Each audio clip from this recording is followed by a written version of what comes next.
Sino nga ba si Saint Francisco Marto na isa sa mga visionary ng Our Lady of Fatima?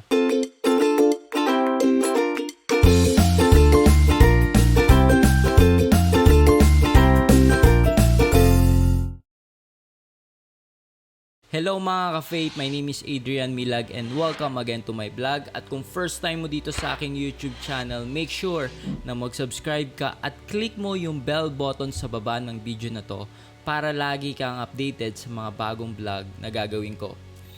Today mga ka-faith ay gusto ko i-share sa inyo yung 6 facts about Saint Francisco Marto na isa siya sa naging visionary sa Our Lady of Fatima. Di ba tatlo silang bata doon? Bibigyan kita ng 6 little known facts about Saint Francisco Marto. Alam nyo, very interesting ang naging buhay din ng batang to.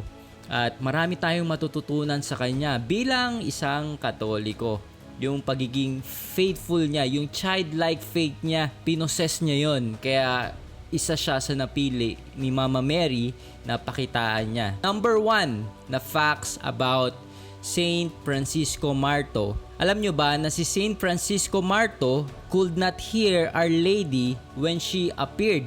Kung napanood nyo na yung movie ng Our Lady of Fatima, di ba yung old or yung new, nakita nga ni Saint Francisco Marto si Mama Mary, pero hindi niya to marinig. Hindi niya naririnig yung sinasabi ni Mama Mary. Alam nyo ba na si Saint Francisco Marto, he was only 8-year-old nung panahon na yon, nung nagpakita si Mama Mary. Kahit na nakikita niya si Mama Mary, nafe-feel niya yung presence si Mama Mary, si Jacinta lang at si Lucia yung nakakarinig at nakakausap si Mama Mary.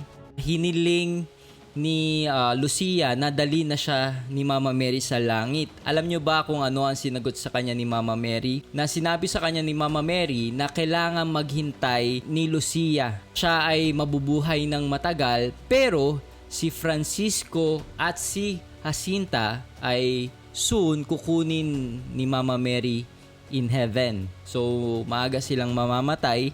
At sinabi ni Mama Mary na kung si Saint Francisco, kung magpe-pray siya ng maraming rosary, he will be in heaven. Number 2, Saint Francisco was 6 of 7 children. Alam nyo ba na si Francisco was the son of Manuel and Olympia Marto? Bale si Jacinta ay mas bata kay Francisco, pero meron pa silang 5 mas matatandang kapatid. So number 3, he skipped school to pray alone before the Eucharist. Grabe, no? Nakakabilieve itong si Francisco. Kasi 'di ba sa panahon ngayon, yung mga kabataan nagka-cutting classes para lang magbulakbol, para gumimik, para pumunta ng mall. Okay, 'di ba, para mag-happy-happy. Pero kakaiba tong si Francisco. Nag-i-skip siya ng school para lang talaga makatakas at pumunta sa simbahan para ma-receive ang Holy Eucharist or kaya sa tabernacle. Alam nyo ba na tinawag ni Francisco ang Eucharist na ito ay hidden Jesus? Makes sense. Bakit? Kasi marami sa atin ngayon, sa panahon ngayon, ay hindi nila nakikita si Jesus sa Eucharist. Kala nila ay tinapay lang yan.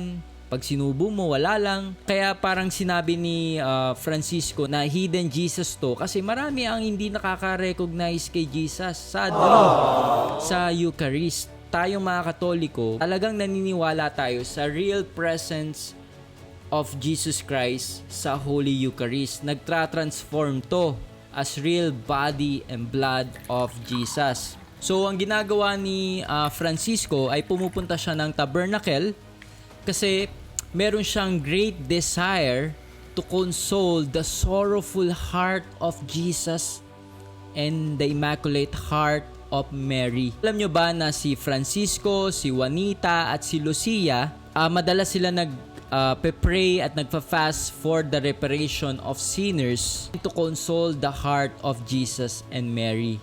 Ginagawa nila to para sa mga makasalanan kasi gusto nila tong makapunta rin sa langit at ma-receive nila ang salvation nila. At nakakatuwa sa tatlong batang to na binibigay nila yung kanilang lunch sa mga sheep, sa mga alaga nilang tupa, at sa mga needy children.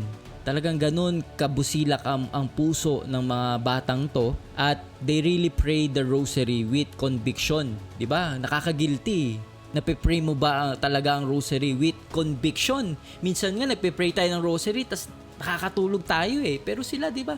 With all their heart, with conviction, sinasa puso at sinasa buhay nilang pagdadasal ng rosaryo. At alam nyo ba na si Francisco, he also fasted from food and water. Ginagawa niya to ng maraming araw and during hot weather, summer. At nagtatali siya ng mahigpit na rope around his waist. Yun talaga yung ginagawa niyang reparation for the sinners. Because for him, entering heaven, to yung goal ni Francisco sa buhay niya. Kahit nung bata pa siya. At ito nga yung sinabi niya soon Jesus will come and take me to heaven with Him, and then I shall always be able to comfort Him. Grabe ka-mature yung pag-iisip ng batang to, yung spiritual maturity ni Francisco.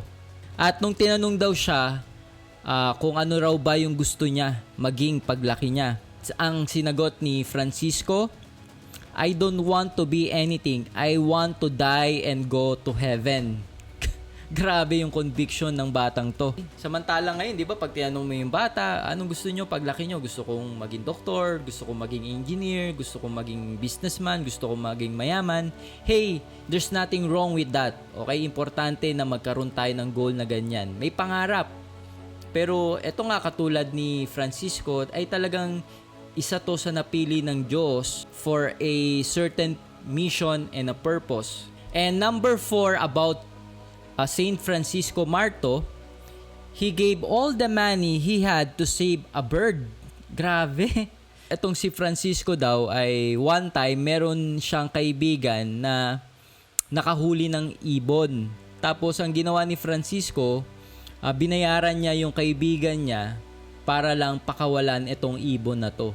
And number 5, Saint Francisco received his first communion the day before dying from the flu. Kung hindi nyo kasi alam na after ng apparition ng Fatima, doon na rin nagkaroon ng flu outbreak, parang pandemic, yung katulad ng nangyayari ngayon ng COVID-19. At maraming namatay, isa sa tinamaan doon ay si Francisco.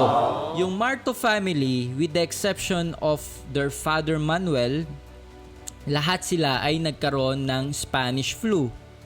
1 year after the miracle of the sun at Fatima. Alam nyo ba, nung nagkasakit si Francisco, nung nakontract siya ng Spanish flu, he never complained.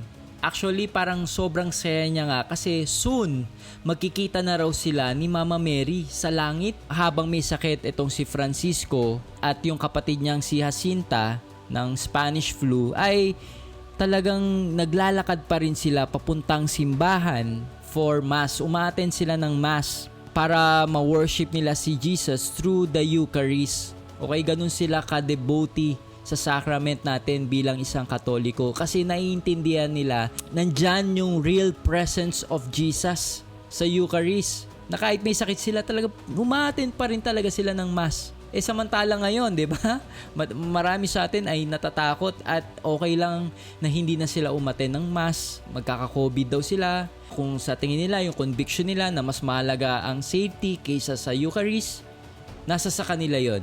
Pero katulad ni Francisco at ni Jacinta, na alam nila yung kahalagaan at ano ang nare-receive nila sa Eucharist. Na kahit may sakit sila ng flu, ay umatin pa rin sila ng Mass. At talaga nagdadasal silang nakaluhod ng ilang oras. Ito actually yung in-instruct sa kanila ni Mama Mary kung paano sila magdasal. Sabi dito, knowing his death was near, Francisco asked to receive the hidden Jesus in his first Holy Communion on April 3, 1909. The next morning, 10-year-old Francisco died with a heavenly glow on his face. Imagine that. Kasi alam niya na na-receive niya na si Jesus sa buhay niya. At alam niya kung saan na siya pupunta. Number 6 about Saint Francisco Marto.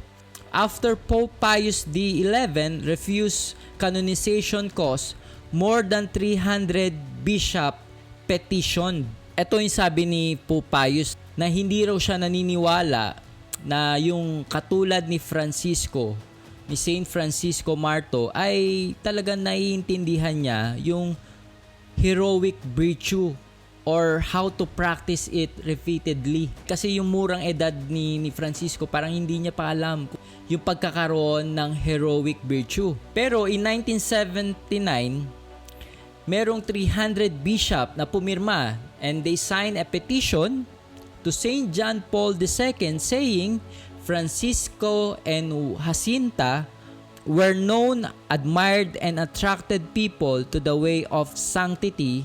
Favors were received through their intercession. Etong dalawang batang to, marami talaga tong nadala sa Diyos. Marami talagang na-inspire sa pamumuhay nila. Marami ang nagkaroon ng conversion and repentance at bumalik sa simbahang Katoliko. And they added that the children's canonization was a pastoral necessity for the children and teenagers today. Kaya anong nangyari?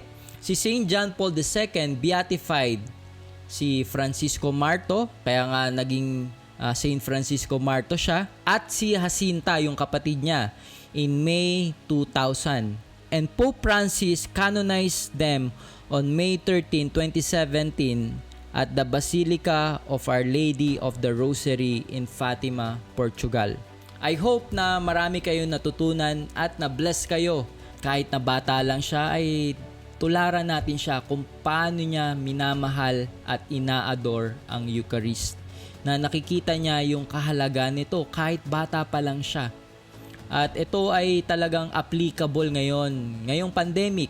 Kasi 'di ba, marami sa atin online mass na lang ang ginagawa at baka nasanay ka ng kaka-online mass. I'm not against it kung sa tingin mo yan ang magiging safety para sa'yo kung talaga nag-iingat ka.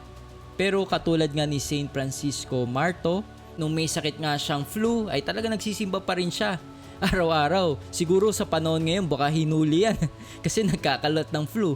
Pero kung maintindihan natin yung conviction ng batang to, na kahit may sakit siya, ay talaga nagpupunta siya para ma-receive niya si Jesus sa buhay niya. Kasi nakikita niya yung importansya nito, hindi lang sa kanyang physical, yung importansya nito para sa kanyang kaluluwa. Okay? So, tularan natin si Saint Francisco Marto.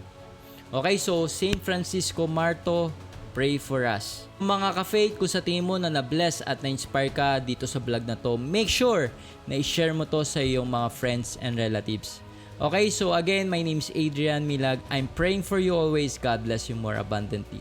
Mga ka-faith, new shirt design out now. The power of the Holy Rosary makes hell shake. Propagate at all times the prayer of the Holy Rosary. It is the ladder to go up to heaven. It is a courage to the demons who flee in the disbandment when it is prayed with faith. Sabi to ni Saint Padre Pio. Kaya ito yung naisip nating bagong shirt design. At available to ngayon sa Merchiful at sa Shopee. Okay, so kung gusto mo ma-avail itong bagong merch design natin na t-shirt, i-click mo lang yung link na makikita mo sa baba or sa taas ng video na to. Okay, so thank you and God bless. So that's it. Thank you for watching this video. I hope na na-bless at na-inspire ka dito sa aking vlog. Make sure na i-like mo at mag-comment ka sa baba ng video na to at mag-subscribe ka sa aking YouTube channel para lagi kang updated sa mga bagong vlog na gagawin ko. At huwag mo din kakalimutan na i-like ang aking page. So this been Adrian Milag, encouraging you to live your life to the fullest. God bless you more abundantly.